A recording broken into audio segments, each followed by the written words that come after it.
Hey, this is Matt once again. We're about to videos, the paid request, this time for Broad Stipe. Thank you so much for that, man.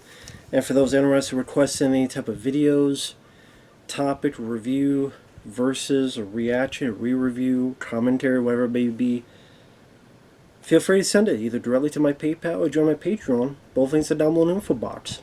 And this is for the 2009 film Poker Run, which I guess is there's other titles for this. Not that matters. Because this movie blows a bunch of donkey balls. Has a 3.79 to B. There's a reason for that.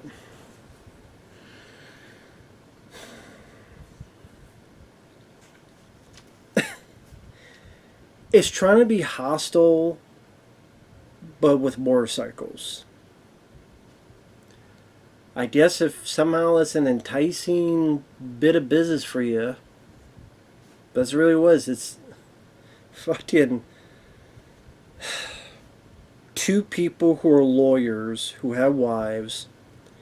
They get in over their heads because they buy these motorcycles from two people that are the most hillbilly, unscrupulous feces of slack-jawed yokels you'd ever fucking see. But for some reason, these two idiots trust these people to be, you know what, I'm going to give you $10,000 per bite, $20,000, and then you don't go on a what they call a poker run. You and your wives. Then when one of you get thrown out of a bar, these two people are like, hey, come join us and go to Mexico. These two people that look like if they jumped to a mud, it'd be an upgrade. Steezy looking cousin bumpers. And these idiots are like, yeah, we could trust these people. We could trust them perfectly fucking fine. The beginning of the film is these two guys. One is watching a cartoon and laughing, and there's a bloody guy on the floor. And the other guy has this woman who's bloody, sort of in the shower. Then they go outside, and there's a guy with some makeup effects that didn't look the best. Something about it, I don't know if it was the way he's lit or something. And one of the bad guys gets one of these saws, not a chainsaw, but one of the other saws, start cutting into him while singing row, row, row your boat. And then it cuts to Poker Run, the titles, and then these two lawyers are trying to buy these bikes. And the two bad guys, you have the lead bad guy and the subordinate. The subordinate bad guy, the sidekick, he's trying to be so over the top. He's trying to be like a sidekick in the Chainsaw. I mean, Chop Top from Chainsaw 2 had more subtlety than this guy. And it felt like he was trying to do that guy in Chainsaw 3. Like, what was that guy? Bunch of shitters. I'm gonna fuck you up today, you motherfuckers.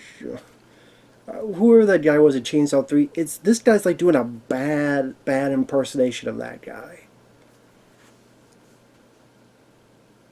Because like these two lawyers, they're going to buy these bikes and they don't, then they go to a bar, wannabe bikers, wannabe wild hogs for fuck's sake, and the subordinate bad guys fucked with him. Oh, I just fucked with you. What? What's the deal, huh? What's you doing now? Did you? Like, Jesus Christ, calm the tits down, please. And the two leads, the lawyers, one is, I've seen her in real life, Bertie Higgins. And he's not that great of an actor, but I know why he got hired. Not because of the songs, because I've never even heard of his songs. Because I looked him up. Still never heard of his songs. His son directed the movie. I'm like, oh, so that's why. The son directed the movie and cast his dad in one of the two primary parts. And the lead guy is a younger guy, and I don't know, just, again, not that good of an actor. At least not in this movie. And it's just the dumb, idiot decisions they make. Why the fuck would you spend $20,000 on bites to these two Stevie yokels?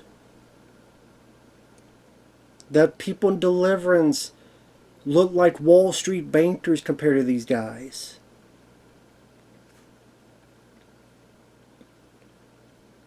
See, they buy the bikes, they talk to their wives, they go on the road, they get in a bar fight, at least one of them does, and the two guys go, hey, go on the poker run with us, and oh, in fact, we're actually going to go to Mexico. And they say yes. Why? I have no fucking idea.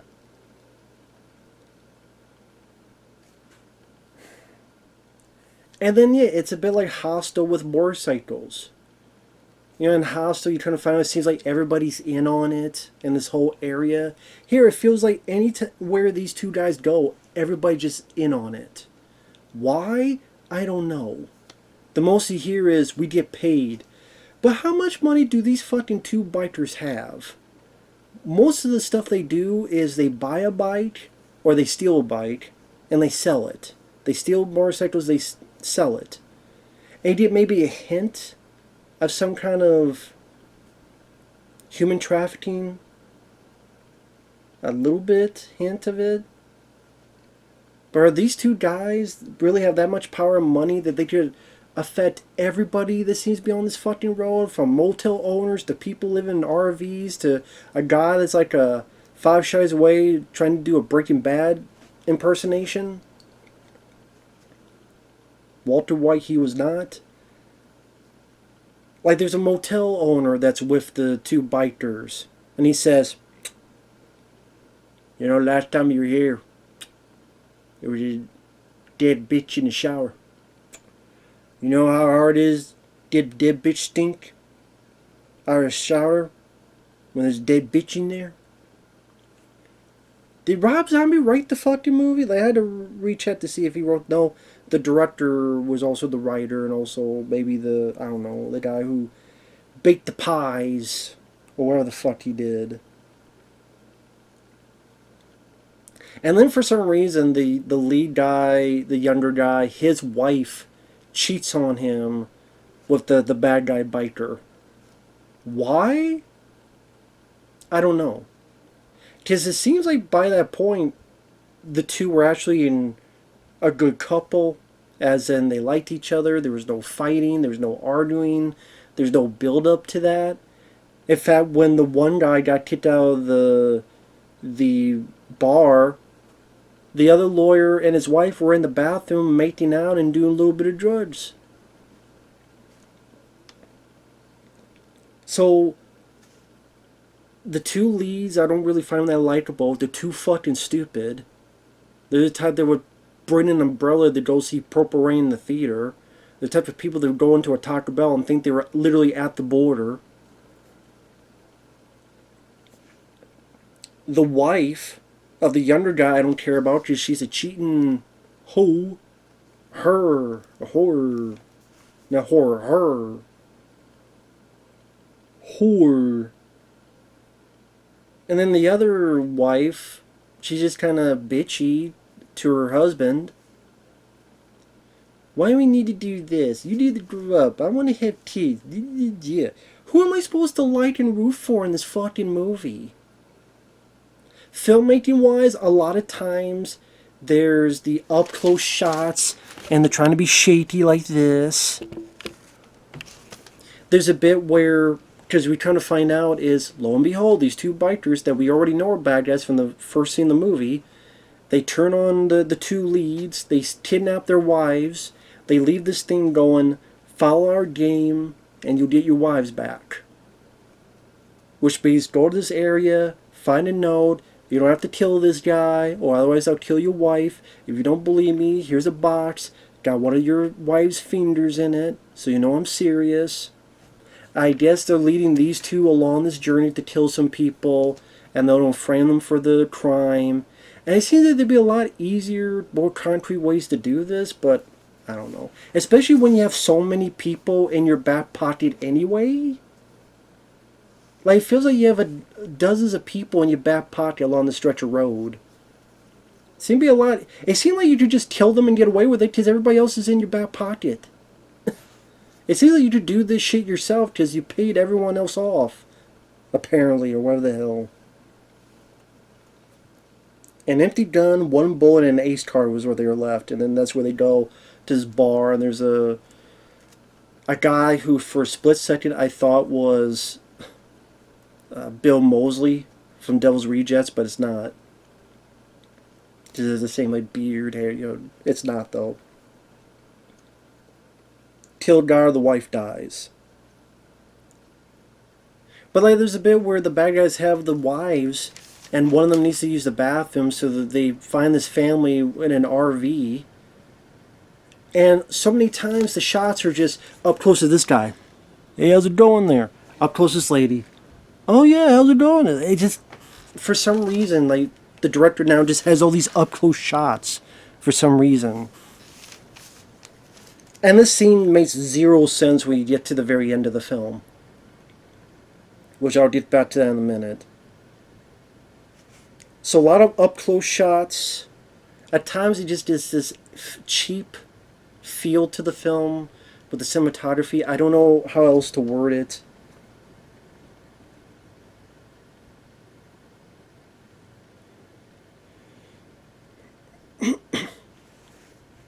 One thing leads to another. They kill that guy. They go to another place who's like a, I don't know if he was a meth addict or, again, cooking some drugs. Again, want to be Breaking Bad.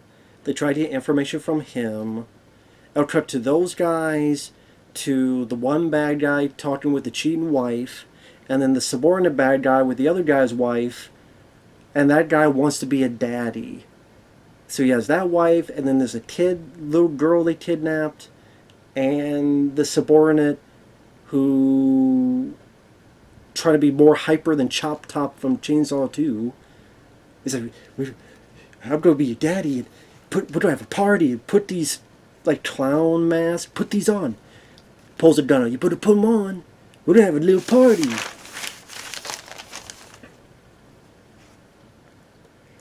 I don't find this scary. I don't find this interesting. I don't find entertaining. I don't like the characters because they're either too dumb, too stupid, too cheating, too Stevie, or too bitchy.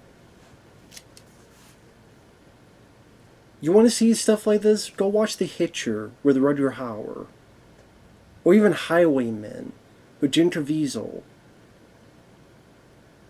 Hostel. There's issues I have with that film, but the first Hostel is a much better movie than this. Especially its third act. Hostel 2 is a piece of shit, but even the first Hostel I would give over this. I really would.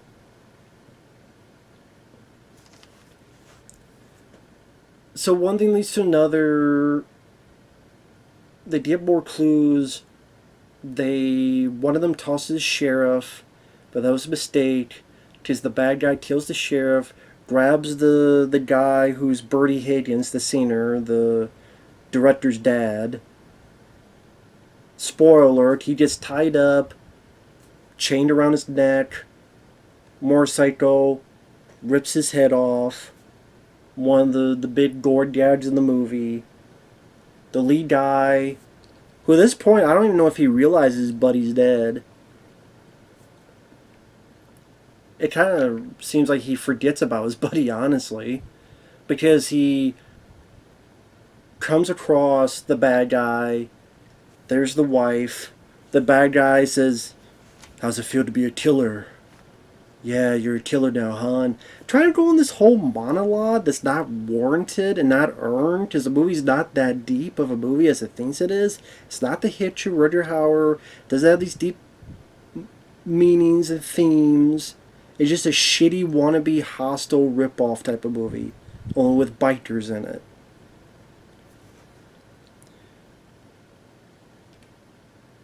So one thing leads to another. The bad guy shoots the wife. The lead shoots the bad guy, dead. The husband comforts his wife. She dies of her wounds. I guess he buried her just in the middle of nowhere. And I don't even know if he knows his buddy's dead or alive. Maybe buried him as well. I would assume. Gets on a motorcycle, drives off. Is he wanted for murders? I guess he's going to leave his life behind. Now, the other bad guy?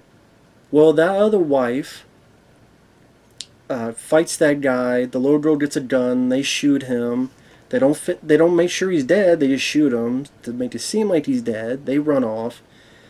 And as our lead guy is going on a motorcycle, he passes by this RV, and the RV stops, and there's the woman, the Bertie Higgins' wife, and the girl. They get him into the RV. It's the same RV that lady was in before. Whereas I said all those up close shots, especially. Come to find out, they're with the bad guys as well. Because then the subordinate bad guy comes out of the bathroom and says, "Daddy's home," and the RV lady has like a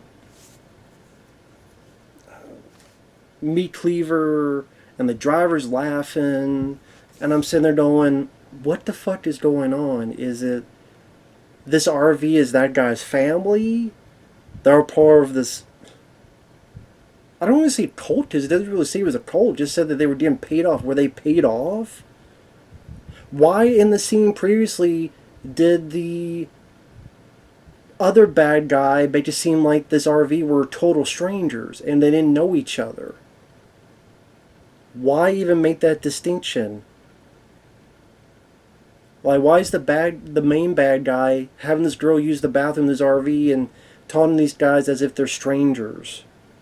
Why even do that? Why even that be the case? It's strictly done just to have some stupid, lame, dumb twist ending that makes zero fucking sense. So it has, I guess, a good ending for the, well, not good, but the lead guy's alive, his wife is dead, and he didn't save her, and his buddy's dead, but he's driving off. And then this wife and girl, I guess, I don't know, they're going to die, they're going to be this guy's family. I don't fucking know, man. The movie doesn't fucking know.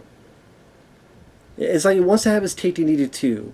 One gets away alive, but then this one doesn't. And it's like, it doesn't make a lick of fucking sense. It's piss poorly written just to be out of the blue shocking. Unlikable characters, bad acting, poor filmmaking, at times shaky cam or up close shots used way too much. Once in a while there's a little bit of gore, whoop-de-fucking-do. There's plenty of films that are much better in terms of gore.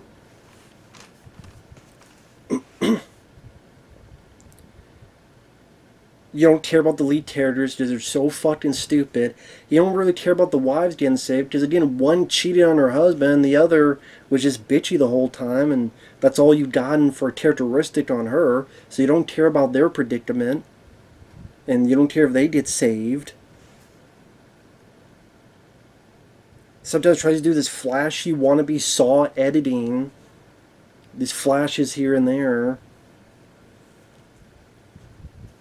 Like at the very end where the bad guy has his wife tied up. "You're a killer, huh?" And throws him a gun. The gun's filled with blanks. And then the guy like remembers that he's got a fucking gun in his hip. Like, you just now remember that you got a fucking gun on your hip? Why did you even try for the gun you grabbed? You got a gun here. Why didn't you pull that out sooner? It's like, the guy was so stupid he forgot he already had a gun.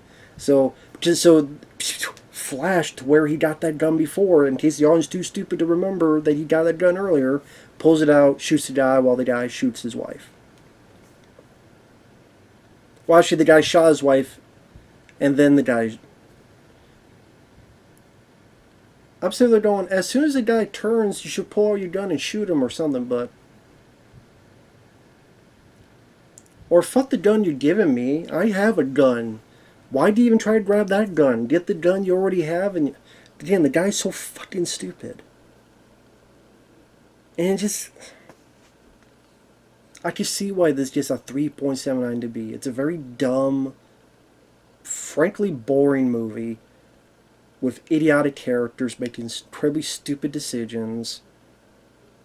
Want to be sometimes torture porn a little bit, and the guy playing the main villain, he's there. I've seen much, much worse performances, but subordinate is just being too goofy over the top to show crazy. Is it crazy? I would say the lead bad guy, I would put as the best actor in the movie. Because he's playing a little bit more low key. He seemed a bit more natural fit in his role. The two, like Bertie Higgins, maybe singing is your forte, not acting, and the lead guy again, maybe it's the direction, maybe it's the script, or maybe it's the actor himself. He didn't sell his part well either. And again, the two wives, all you get is one is hot and cheated, and one is little bit less hot and.